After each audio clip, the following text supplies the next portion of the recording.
Selamat datang kembali. Hari ini kita langsung aja nih, kita bongkar bab 7 dari buku klasiknya Napoleon Hill, Think and Grow Rich. Judulnya Keputusan, Penguasaan atas Penundaan. Katanya sih ini langkah ketujuh menuju kekayaan. Betul sekali. Sumber kita ya langsung dari buku ini. Dan misi kita kali ini apa nih? Kita mau coba pahami bareng, kenapa sih kemampuan ngambil keputusan cepat dan tegas itu krusial banget buat sukses. Dan sebaliknya, gimana ragu-ragu atau ya menunda-nunda gitu bisa menghancurkan peluang kita? Tepat. Hill kan analisis ribuan orang sukses ya, dan dia nemuin kalau kurangnya keputusan itu penyebab utama kegagalan. Sebaliknya, orang-orang yang bisa kaya raya itu ciri khasnya satu, satset, cepat ambil keputusan. Cepat ya? Dan yang penting juga, mereka teguh sama keputusannya itu. Nggak gampang goyah. Wah, menarik banget. Oke. Yuk kita bedah lebih dalam lagi. Kenapa sih keputusan ini sebegitu pentingnya dan gimana kita bisa menguasainya? Jadi menurut Hill di bab ini, kebiasaan ragu-ragu itu seringnya udah dimulai dari kita muda loh. Oh iya, sejak muda. Iya. Terus diperparah lagi sama, mungkin ya, sistem pendidikan kita yang kurang ajarin atau mendorong kita bikin keputusan yang pasti. Punya tujuan yang jelas gitu. Masuk akal sih. Akibatnya apa tuh? Ya akibatnya banyak orang akhirnya ambil pekerjaan pertama aja yang ada di depan mata, bukan posisi yang benar-benar mereka mau atau rencanakan. Cuma karena nggak bisa tegas memutuskan gitu ya? Bisa jadi, dan Hill bilang, ini salah satu alasan utama kenapa 98 dari 100 orang hidupnya ya gitu-gitu aja, kerja buat gaji tanpa kemajuan yang signifikan. Wow, 98 dari 100. Banyak banget ya. Dan akar masalahnya seringkali coba tebak deh. Apa tuh? Takut dikritik. Orang jadi takut ambil langkah karena mikirin, nanti orang bilang apa ya? Klasik banget itu. Dan yang ironis, kata Hill, kritik paling nyelekit dan menghambat itu justru sering datang dari orang terdekat. Oh iya, kayak temen atau keluarga gitu. Nah, persis. Teman, kerabat, niatnya mungkin baik ya, tapi opini atau kadang ejekan mereka itu malah bikin kita nggak gerak kemana-mana, bikin stuck. Nah, itu dia. Tapi kan di sisi lain, kalau kita lihat sejarah, wah banyak banget contoh kekuatan keputusan yang luar biasa. Contohnya? Ingat nggak cerita panglima perang yang bakar kapalnya sendiri pas udah sampai daratan musuh? Oh iya, yang biar pasukannya nggak bisa mundur lagi itu kan? Betul, dia sengaja nggak kasih pilihan lain. Pokoknya maju, menang, atau ya udah binasa. Itu keputusan total. Itu contoh ekstrim tapi kuat banget ya pesannya.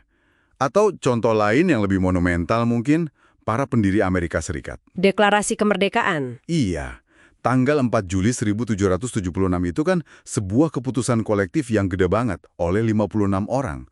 Mereka itu taruhannya nyawa loh. Gila ya. Tanpa keberanian mereka buat mutusin saat itu, mungkin sejarah Amerika Serikat bakal beda banget. Ini nunjukin dahsyatnya satu keputusan yang definitif. Dan contoh kayak Henry Ford yang disebut Hill juga kan, walaupun pendidikannya katanya minim. Betul. Dia memutuskan buat sukses di industri otomotif dan ya dia berhasil. Jadi jelas banget ya keputusan yang kokoh itu titik awalnya. Nah, terus pertanyaannya, gimana caranya ngambil keputusan yang efektif ala Hill ini? Gimana tuh? Intinya simpel, pakai otak dan pikiran Anda sendiri. Jangan gampang terpengaruh opini orang lain. Apalagi sama orang yang nggak paham tujuan kita kan? Terus kalau butuh info gimana? Ya, kumpulkan aja diam-diam. Nggak perlu gembar-gembor dulu soal rencana Anda kemana-mana. Oh, jadi kuncinya di awal itu agak rahasia gitu ya? Biar fokus. Tepat.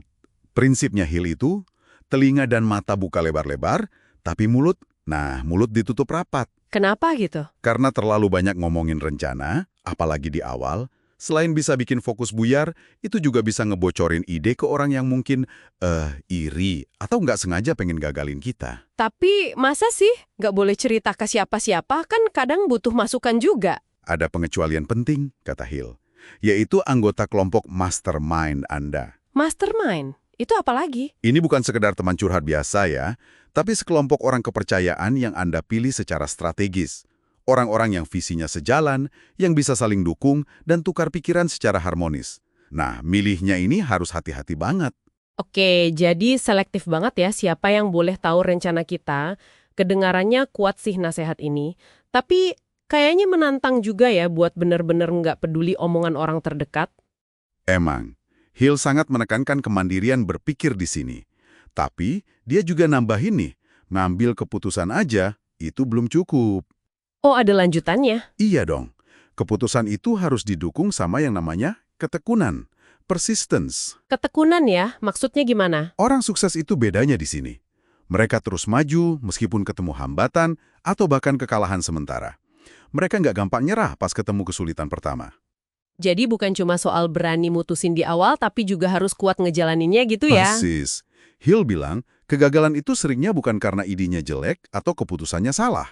Tapi, Tapi, kemampuan buat bangkit lagi, adaptasi, bikin rencana B, C, D setelah keputusan diambil, nah itu yang penting banget.